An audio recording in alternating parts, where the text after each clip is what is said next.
Bismillahirrahmanirrahim. Assalamualaikum warahmatullahi wabarakatuh. Pada kali ini saya ingin memaparkan tentang bagaimana pengelolaan kampus yang saat ini kami berada di kampus Gontor 2 yang pada tahun ini sangat spesifik dengan kampus calon pelajar.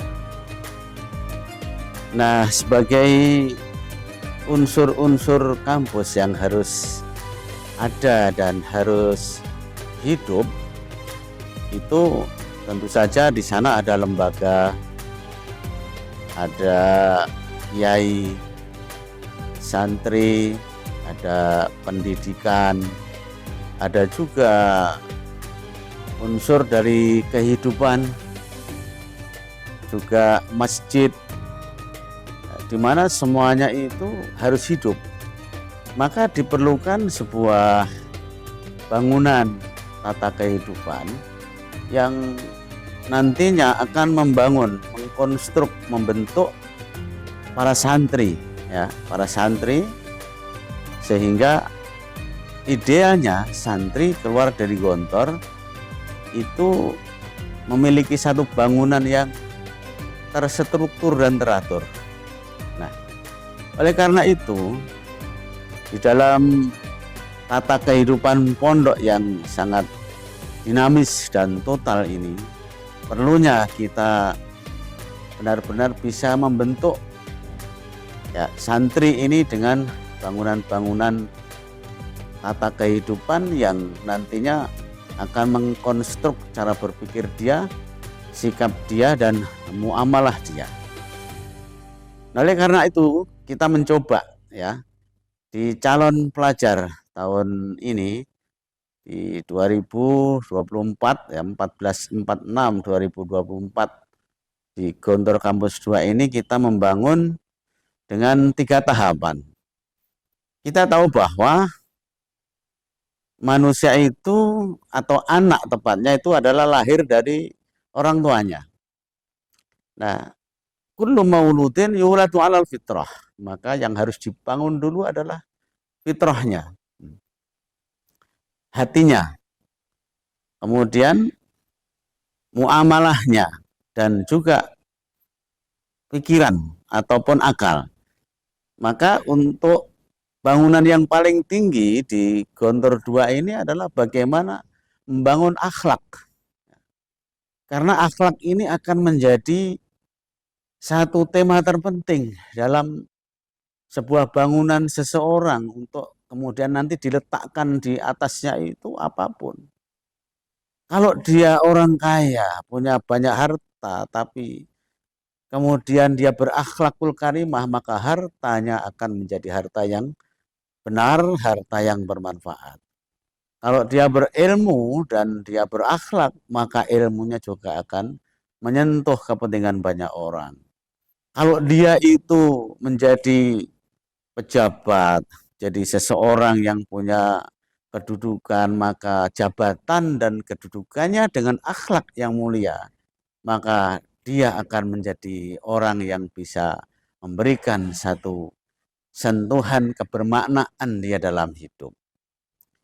Yang kedua, anak harus kita budayakan dengan adab yang baik dan benar. Adab itu sederhananya adalah kebiasaan-kebiasaan baik yang diturunkan pada anak agar dia kemudian memiliki kebiasaan yang baik. Dia biasa bekerja dengan baik. Dia biasa berbicara dengan baik.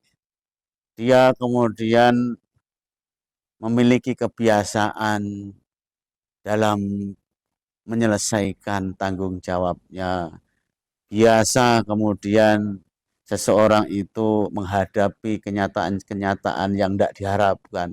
Tapi dengan adab, ya, dengan perlakuan dan dengan kemampuan dia mengelola dirinya, maka dia akan menjadi manusia yang pandai dalam bermuamalah menghadapi apapun dan siapapun.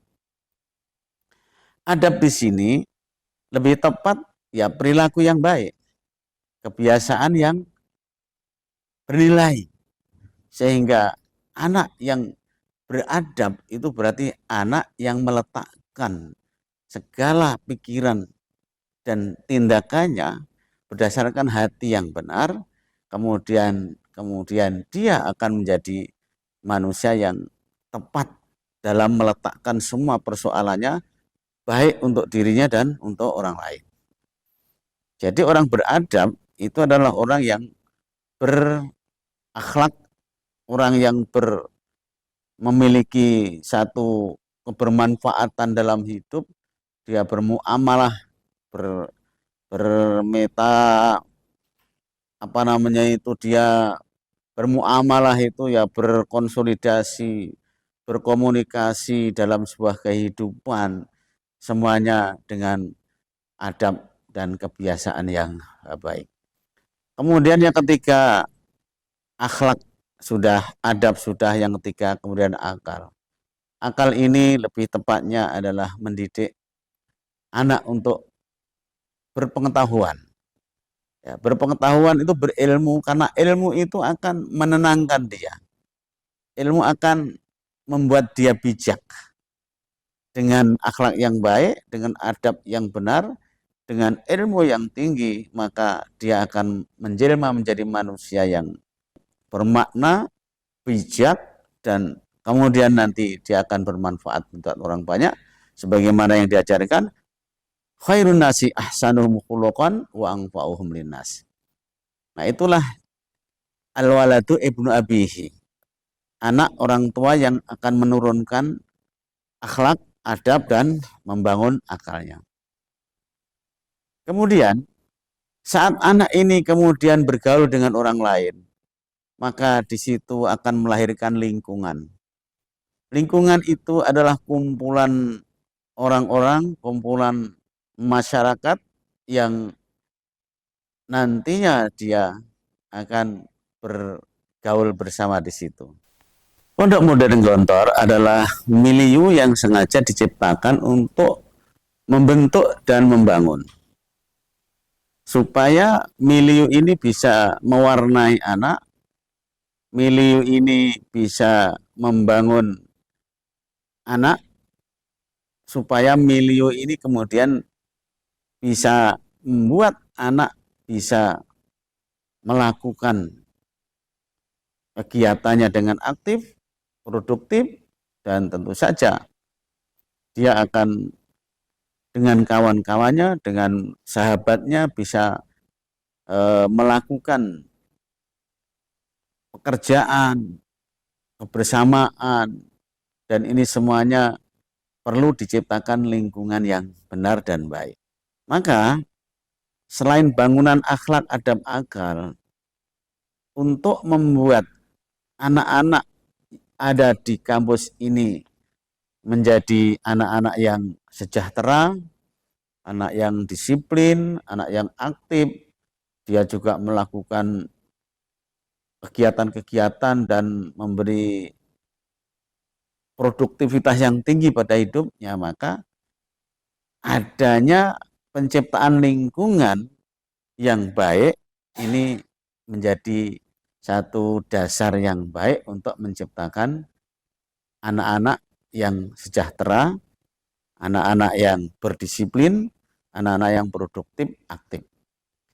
Oleh karena itu, karena lingkungan itu adalah bentuk, ya, atau manusia itu dibentuk oleh lingkungannya, maka semua santri yang ada di pondok ini perlunya diciptakan lingkungan yang pertama, lingkungan yang aman, lingkungan yang nyaman. Ya, kalau anak ini aman, dia nyaman, maka dia akan kerasan. Nah, kalau kerasan, dia akan mapan. Kalau sudah pada tataran mapan, bahwa kemapanan seseorang itu akan menjamin dirinya akan mudah melakukan apa saja, mudah diatur dan mudah diisi. Ibaratnya kalau kita ini ingin mengisi air dalam botol, kalau lubangnya besar, terus airnya juga deras, Tapi kalau umpamanya ini gelas, walaupun lubangnya besar, kalau airnya ini turun di gelas, gelasnya bergerak terus, maka dia airnya tidak akan bisa masuk gelas. Kenapa tidak mapan? Tapi kalau walaupun botolnya kecil, lubangnya kecil, tapi kalau anteng mapan, maka dia akan masuk air ke dalam botol ini dengan mudah. Begitulah kondisi yang sama pada anak-anak. Maka perlu diciptakan lingkungan yang aman. Aman fisiknya, aman batinnya, aman psikologinya. Akhirnya dia nyaman. Kalau nyaman, dia akan kerasan, betah di sini. Kalau betah, mapan, aman, kerasan, mapan. Disinilah maka kita lahirkan lingkungan yang seperti ini. Karena apa? Al-insanu ibnu bi'atihi. Manusia itu adalah bentuk dari lingkungannya. Maka kalau lingkungan Gorda itu dapat membuat lingkungan yang aman, nyaman, kerasan, mapan, maka semua elemen-elemen yang ada di pondok ini, santri, guru akan betah tinggal di sini. Nah, tentu saja membangun lingkungan itu harus dimulai dari komponen yang kecil. Nah, lingkungan yang besar harus dimulai dari individu-individu yang ditata dulu, yang dibentuk dulu. Nah, kita kenal bahwa almar'u ibnu hawaidih. Seseorang itu sebenarnya adalah lahir dari kebiasaannya. Nah, kebiasaan anak yang bersih, maka anak akan menjadi anak yang dikatakan anak yang bersih. Anak yang tertib, biasa tertib, menjadi anak yang tertib. Biasa teratur, menjadi anak yang teratur. Dan biasa disiplin, maka dia akan menjadi anak yang berdisiplin. Oleh karena itu perlunya diciptakan sebuah kebiasaan yang tertib, teratur, ya, bersih, tertib, teratur, disiplin. Nah, di Gontor 2, di Gorda, ini adalah bangunan dasar yang kita sentuhkan pada anak-anak dengan kebiasaan ini. Jadi kebiasaan bersih, tertib, teratur, disiplin, ini kita namakan dengan istilah Peterdi. Peterdi itu B-nya itu bersih, T-nya itu tertib, teratur itu T-nya yang kedua, terus D-nya itu disiplin, to better die, untuk hari yang lebih baik. Nah, inilah ya platform atau inilah sebutan-sebutan yang mudah untuk membangun cara berpikir anak, paradigma. Sehingga dengan cara-cara ini, ya, hal-hal yang berat nanti akan bisa menjadi mudah. Contohnya dengan sebutan Better Day ini, alhamdulillah anak-anak mulai mengenal tentang ya apa arti Better Day. Jadi kalau anak-anak sudah dibiasakan ini, anak-anak sudah dikenalkan ini, kalau anak-anak sudah biasa menjalankan kebiasaan ini, maka dia otomatis akan menjadi anak-anak yang terbiasa bersih, terbiasa tertib, teratur, disiplin, dan ini akan menjadi satu kondisi, menjadi satu lingkungan yang secara langsung akan terbentuk sendiri. Nah, oleh karena itu, saya bisa mengambil satu kesimpulan bahwa di Gontor 2 dengan dinamika yang total dan totalitas dinamika kehidupan 24 jam ini, perlunya diciptakan sebuah bangunan kehidupan, bangunan yang diciptakan untuk membuat santri yang tinggal di sini ini memiliki bentuk. Nah, idealnya akhirnya kemudian bangunan Better Day ini akan melahirkan lingkungan yang aman, nyaman, kerasan, mapan, dan dikuatkan, dilandasi dengan sebuah ajaran orang tua yang sangat fundamental, sangat menurut saya ini sangat inti betul, yaitu bagaimana akhlak, adab, dan akal. Di mana bangunan yang paling tinggi segitiga kita ini di ujungnya ini, yaitulah sebenarnya ajaran pertama yang diajarkan oleh Rasulullah Shallallahu Alaihi Wasallam, innama bu'itsu liutammima makarimal akhlak.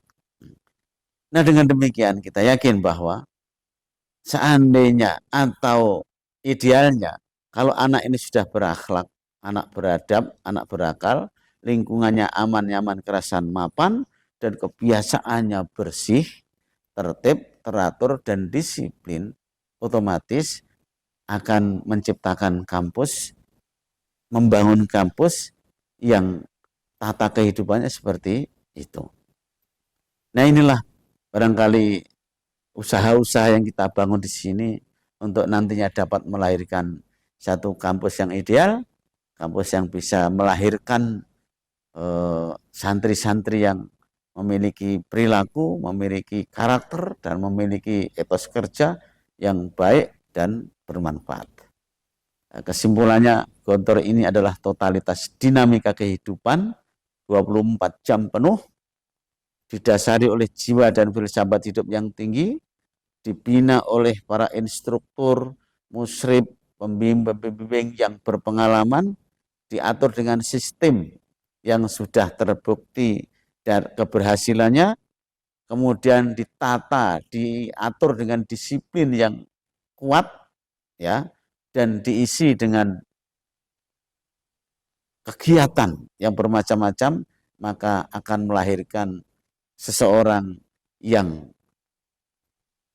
militan, punya etos kerja yang tinggi, dan dia menjadi pelaku-pelaku pejuang-pejuang yang hebat. Dan inilah sebenarnya ajaran yang diajarkan oleh Pondok Modern Darussalam Gontor. Maka anak-anakku sekalian, beruntunglah kita berada pada zona ini, beruntunglah kita pada suasana ini, dan beruntunglah kita ada pada dinamika ini. Dengan demikian, pondok kita ini sesungguhnya adalah pondok yang sangat ideal untuk membangun peradaban umat, peradaban bangsa, dan peradaban manusia. Mudah-mudahan kita selalu diridhoi oleh Allah dan diberikan kekuatan lahir batin untuk bisa menerima dan bisa menjalani kehidupan di pondok kita yang tercinta, yang sangat mulia ini. Mudah-mudahan para trimurti pendiri pondok juga diberikan pahala besar, para pejuangnya, guru-guru kita juga diberikan kekuatan, diberikan sebuah kekuatan lahir batin untuk melanjutkan perjuangan ini. Dan kita sebagai pejuang, kita juga akan siap untuk melanjutkan amanah ini. Barakallahu fikum, mudah-mudahan Allah memberikan ridho pada kita. Amin ya rabbal alamin.